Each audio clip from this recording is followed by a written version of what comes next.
Hey everyone, thanks for joining us today. Got a sweet little video I put together for you.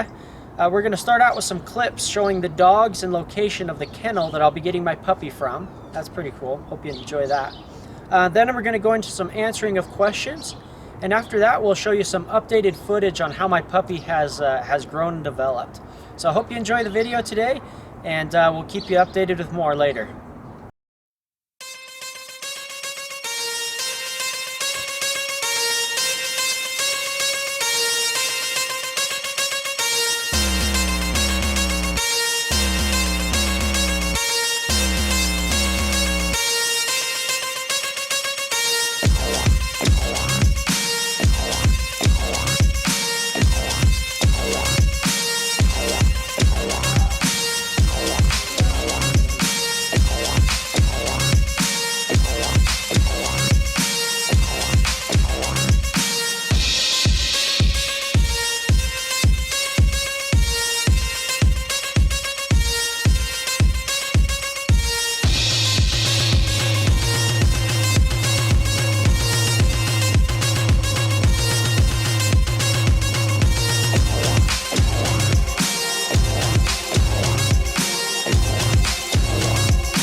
Hey guys, just wanted to give you a quick little update on my puppy. Oh, I'm super excited to get this little girl.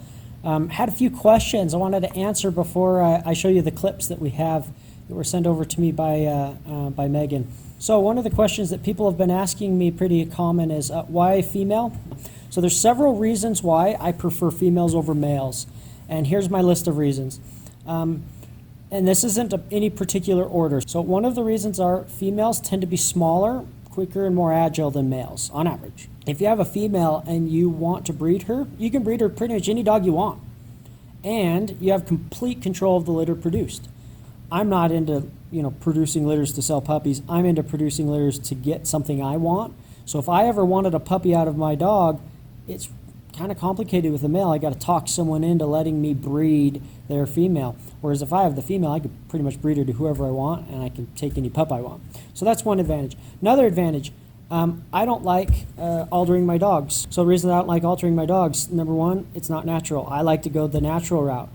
Having your sex organs chopped out of your body, it's not a natural thing, and it affects more than just their ability to reproduce. Don't like it. Makes them fat, makes them lazy. Now, doesn't mean I'll never alter my dogs. It's just not my preference. I prefer not to alter my dogs. With an unaltered male, you've got problems of, they're constantly in heat. Females are only in heat once or twice a year, so I prefer that. Now, if you do choose to alter the dog for whatever reason, you decide, I never want a puppy out of this. It's a good dog, I just don't want a puppy out of it, and you do alter that dog, it's going to affect a male far more than it will a female as far as their personality goes. Males are more likely to wander. Males like to pee on everything. Males are more likely to be distracted by other dogs. They either want to breed the other dog, fight with the other dog. Not that females are never distracted or that all males are overly distracted. It's just more common for a male to either want to fight or breed, whereas a female is more likely to stay working and ignore the other dog. So those are just a few of the reasons. Now, you may have lots and lots of exceptions in your life. You've seen a dog that did this and a female that did that.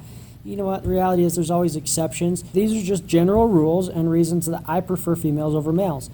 Obviously, there are lots of exceptions. There are females who like to wander, who like to fight with other dogs. I'm just saying, generally speaking, it's statistically the odds are in your favor to avoid these problems and get these benefits if you get a female. Now, I'm not trying to say that everyone needs to get a female. That's just me. That's why I like females. So anyway, you asked. That's why. So here's a little clip showing my puppy and her siblings. Obviously, we don't know which one my puppy is yet, but here they are. They're cute little guys. Super, super excited. She's now 3 weeks old. As you can see here with her and her siblings, she's big enough now to move around and kind of do a few things. Oh, I so wish I was closer that I could go and see him, but obviously I won't be able to do that for over a month now. But see these puppies, you can see their different colored collars on. You've got the purple collar is a girl, the pink collar is also a girl, yellow collar is a girl. You'll see later on there's a white and a black collar are also girls. All the other puppies are boys, so green, blue, everyone else just ignore them. But yeah, those are going to be the 5 that I have to choose from, those cute little girl puppies, and I'm super excited. Also, in addition to this quick little update, I wanted to show you a little more detail on the kennel that I'll be getting this puppy from. Mike Suttle really produces some amazing dogs. It really doesn't matter who you talk to. Most people know Mike by name and they just brag about the quality he produces. So I wanted to show you this little promotional clip that Mike had put together a little while back and show you a little more insight onto the real caliber of dog that I'll be getting here, and hear his story and hear why he's producing the caliber of dogs he's producing. And anyway, I found it really interesting. I hope you guys enjoy this as well. I'm going to include this with my little update video. So I went to school here from kindergarten to 9th grade, and Mr. Burns was the math teacher, who's still a pretty prominent member of the community. My dad used to deliver firewood to him, and he had a dog. And he wasn't really a dog trainer by trade, but he had a very well-trained dog. At that time, the most well-trained dog I'd ever seen. And he was very influential in me pursuing a path as a dog trainer. I did several deployments.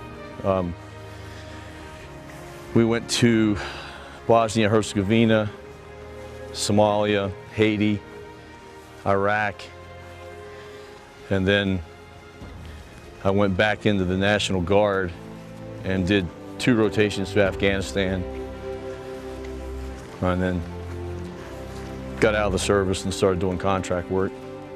So when I got out of the Marines, I started concentrating more on providing police dogs because there was a huge need for good police dogs. That led to contracts, which led to being invited to do a contract overseas with a very large, well-known security company. I've been shot, I've been blown up over there, so I can tell you that there's real things happening that good dogs are needed for. The type of dog that I consider acceptable for that job is very difficult to find, and we travel all over Europe looking for those dogs. We buy every one of those dogs that we find, but the need for those dogs exceeds the supply available. So that kind of put me in a spot. About 10 years ago, I decided to take on a pretty big task of starting to breed my own. We put a lot of effort into selecting the right dogs for our breeding program, and then even more effort in raising the puppies the way that I felt they needed to be raised to excel in the jobs they were going to be doing. We're the only vendor in the United States that has had puppies that were born here at our facility, trained here, prepared here, raised here, that have passed Tier 1 selection tests and sold to SOCOM organizations. And no one else in the country has ever done that once, so I'm very proud of that.